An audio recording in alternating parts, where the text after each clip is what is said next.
Hello. ओ यार set तो हो गया, मेरी गल तो सुनी। ओ मैं बाहर आ गया, हिसाब लिया इतने जिंदगी बड़ी मुश्किल है, मैं फस गया।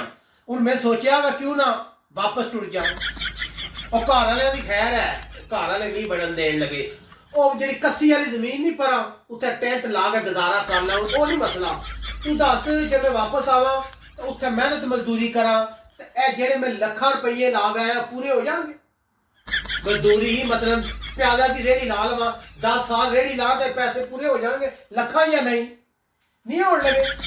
चल कोई नहीं, सारी जिंदगी रेहड़ी ला लवांगा फिर तो पूरे हो जाएंगे, फिर भी नहीं पूरे होने लगे।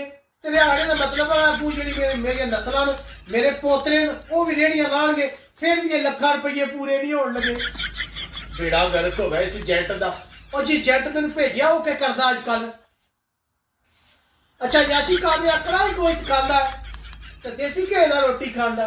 और तेरा बेड़ा गर्क होया, सानू इत्थे फसा गया। और तेरा यार मैं आ रहा वापस आ गया।